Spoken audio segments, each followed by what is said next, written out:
Jeannie Seely's story begins far away from the bright lights of Nashville and the famous stage of the Grand Ole Opry. She was born as Marilyn Jean Seely on July 6, 1940, in Titusville, Pennsylvania, and raised on a simple farm near Townville. Life there was not about fame, music charts, or television appearances. It was about family, hard work, and small-town values.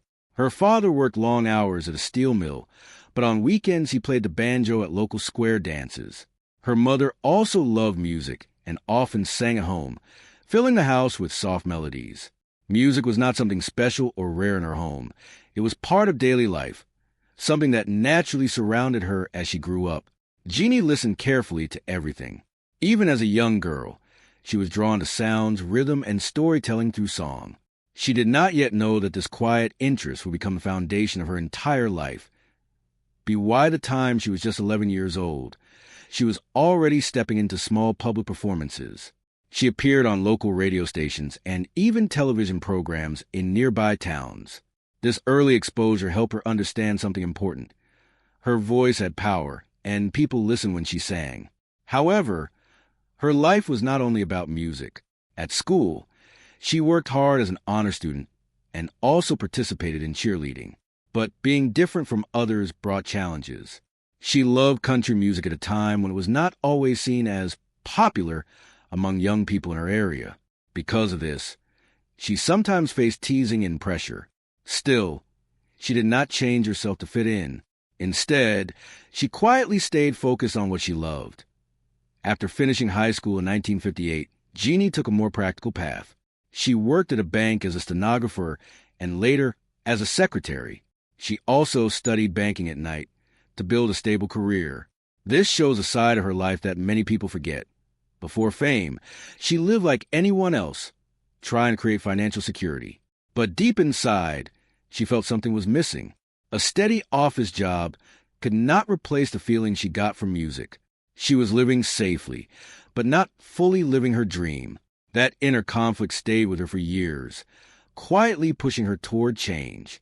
It was not a sudden decision, but a slow realization that her heart belonged somewhere else. Eventually, this feeling would lead her to leave everything familiar behind and move to a completely new life in California, where her music journey would truly begin. Jeannie Seely's move to California was one of the most important turning points in her life. She made the decision not because everything was perfect, but because she felt stuck in her current world. There's a famous image connected to this part of her life. Driving away in her MGA Roadster, leaving behind Pennsylvania and everything she had known. This moment represents courage, uncertainty, and hope all at once. She did not have a guaranteed path to success in California. Instead, she had determination and a belief that something better was waiting for her, even if she could not see it clearly yet. When she first arrived in California, life was not easy. She did not immediately enter the music industry or find fame. Instead, she took another office job in Beverly Hills. This job was more modern and located in a bigger city, but it still did not satisfy her. The feeling that she was meant for something else became even stronger. She eventually took a secretarial job at Imperial Records, which brought her closer to the music world. This was a small but important step. She was no longer completely outside the industry. She was now inside the building where music decisions were made. This allowed her to observe, learn, and slowly connect with the creative world she wanted to be part of. During this time, she also began writing songs. This was a major shift in her journey. She was no longer just dreaming about music. She was actively creating it. One of her early songwriting efforts, Anyone Who Knows What Love Is Will Understand, became successful when it was recorded by Irma Thomas. The song reached the pop charts and showed that Jeannie had real talent as a writer, not just a singer. This success did not immediately make her famous, but gave her something very important: confidence.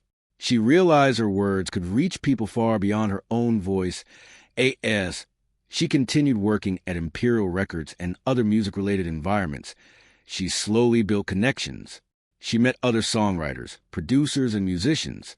Some of her early songs were recorded by well-known country artists, helping her reputation grow in Nashville's music circle even before she officially moved there. However, her biggest breakthrough was still ahead. A key meeting with Hank Cochran would change the direction of her entire career. He recognized her talent and encouraged her to leave California and move to Nashville, the heart of country music. This advice was not casual. It became a life-changing moment. Soon after, she accepted it and prepared to take another major leap forward in her journey. When Jeannie Seely arrived in Nashville in 1965, everything began to change quickly. Nashville was already the center of country music, and entering that world meant facing strong competition. However, Jeannie was not a newcomer in spirit. She had already spent years preparing through writing, performing, and working behind the scenes. One of her earliest major opportunities came when she stepped onto the stage of the Grand Ole Opry as a performer. This moment was extremely important because the Opry is one of the most respected stages in country music history. Her career breakthrough came with the song Don't Touch Me, written by Hank Cochran. The song became a major hit, reaching the top of the country charts and even crossing into pop music success. It also earned her a Grammy Award in 1967. More than just commercial success, the song proved something powerful. Jeannie Seely's voice had emotional depth and uniqueness that audiences connected with deeply. Her style was different from many other singers of that time. She did not try to copy anyone. Instead, she brought her own calm, emotional, and honest delivery. This success opened many doors. She signed recording deals, released albums, and became a regular name in country music circles. In 1967, she officially became a member of the Grand Ole Opry. This was not just a career achievement. It was a lifelong honor. She had grown up listening to country music, and now she was part of its most iconic stage. Around this time, she also began collaborating more closely with Hank Cochran, both professionally and personally. Their partnership influenced much of her music and helped shape her artistic identity. However, success did not mean her journey became easy. The music industry was competitive, and she faced rejection many times. Some labels refused her work before she finally found the right support, but each rejection only strengthened her determination. When Don't Touch Me succeeded, it proved that persistence matters. Jeannie Seely was no longer just a hopeful singer. She had become a respected artist in country music. Still, this was only the beginning of a long career filled with both achievements and challenges. Even as Jeannie Seely's career grew, her personal life and health brought serious challenges. In 1977, she was involved in a severe car accident that nearly took her life. She suffered multiple injuries, including broken bones, a collapsed lung, and serious facial damage. The recovery process was long and painful. She had to undergo surgeries and spend months healing. For someone who had built her life around performing and traveling, this was a major interruption. However, she did not let this event end her career. Instead, she slowly returned to music, proving her strength and resilience once again. Her personal life also experienced changes.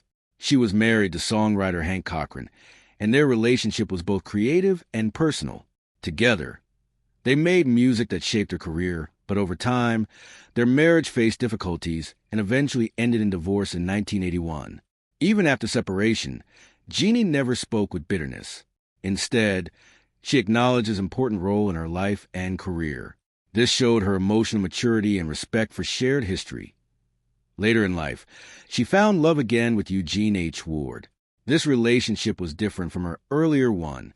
It was calm, steady, and built on companionship rather than career connection. They married in 2010 when she was 70 years old, showing that love can come at any stage in life. They shared over a decade together before Ward passed away in 2024. Through all these experiences, love, loss, recovery, and change, Jeannie Seely continued to remain active in music and public life.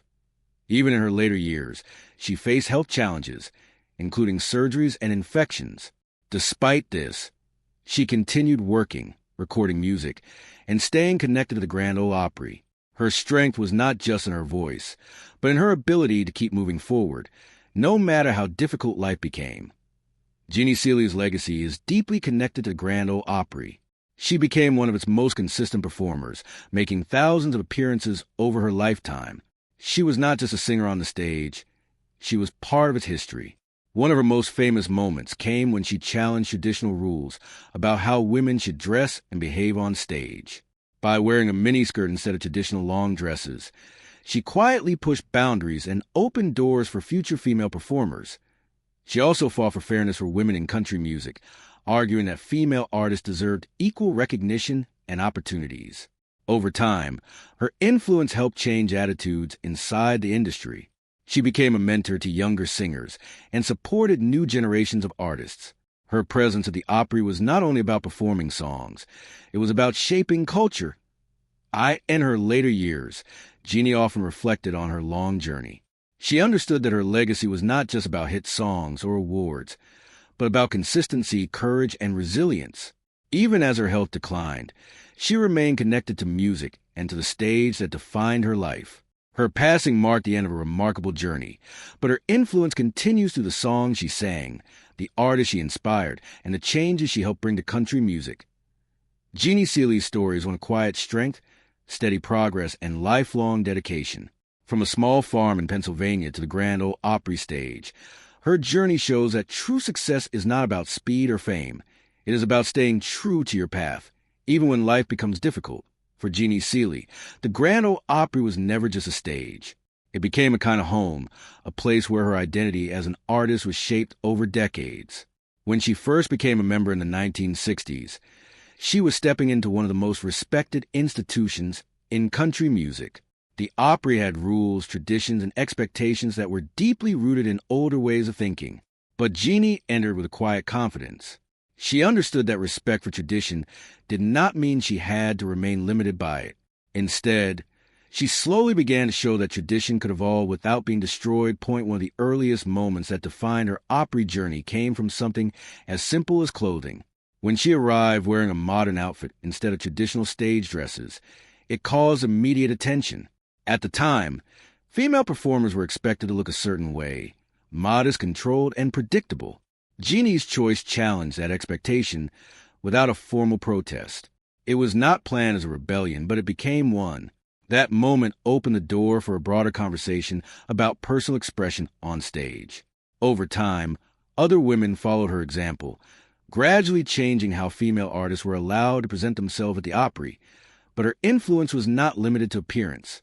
Jeannie also became a voice for fairness within the Opry structure itself. For many years, male artists were often given more control over hosting, speaking, and shaping performances, while women were expected to perform and step aside. Jeannie questioned this pattern. She believed that the Opry should reflect the full talent of its members, not just a portion of it. She raised these concerns repeatedly, even when they were not immediately accepted. Over time, her persistence helped create small but meaningful changes in how roles were shared on stage. Despite these internal challenges, Jeannie remained deeply loyal to the Opry. She performed there thousands of times, becoming one of the most frequent performers in its history. This consistency made her a central figure in the institution. She was not a guest performer passing through. She was part of its structure. For many younger artists, she became a symbol of stability and dedication. Her presence showed that building a long career was possible through patience, respect, and steady work, not just sudden fame. The Opry years also brought personal moments of connection and loss. Jeannie formed close friendships with other female artists who shared the same stage and experiences. These relationships created a sense of community within an industry that could often feel competitive and difficult. Together, they supported each other through career changes, personal struggles, and life events. These bonds were an important part of her Opry identity, reminding her that she was not alone in her journey. Jeannie Seely's music style was never about loudness or dramatic performance. Instead, it was built on emotion, clarity, and honesty. From the beginning of her career, she had a voice that felt calm but powerful. She did not try to overwhelm listeners. Instead, she drew them in slowly, allowing the meaning of each song to settle naturally. This approach made her stand out in country music, where many artists focus on strong vocal force or energetic delivery. Jeannie chose subtlety, and that choice became her signature. Her breakthrough song, Don't Touch Me, is a perfect example of her style. The song is not overly complex, but it carries deep emotional weight. When she sings it, the feeling is not forced. It feels lived in. That is one reason it became such a success. Listeners connected not only with the lyrics, but with the sincerity in her voice. The song proved that emotional honesty could be just as powerful as technical vocal strength. It also established her as a serious artist, not just a rising performer. As her career continued, Jeannie explored different kinds of songs and collaborations. She worked with other well-known artists and songwriters, which helped her expand her musical identity. Some of her songs leaned more traditional, while others explored newer sounds. This balance allowed her to remain relevant over decades without losing her core identity. Even when music trends changed, her voice remained recognizable. She did not chase trends aggressively. Instead, she adapted slowly while staying true to her emotional style. Another important part of her artistic identity was songwriting.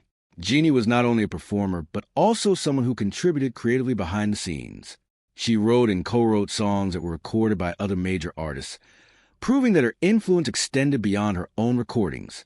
This aspect of her career is sometimes less visible to the public, but it is deeply important. It shows that she was part of the creative foundation of country music, not just its performance side. Over time, her style became associated with maturity and experience. As she aged, her voice naturally changed, but instead of trying to hide it, she embraced it. Her later performances carried a deeper emotional tone, shaped by years of life experience. This made her music feel even more authentic. She was not pretending to be someone she was not. She was simply expressing where she was in life. That honesty is one of the reasons her music continued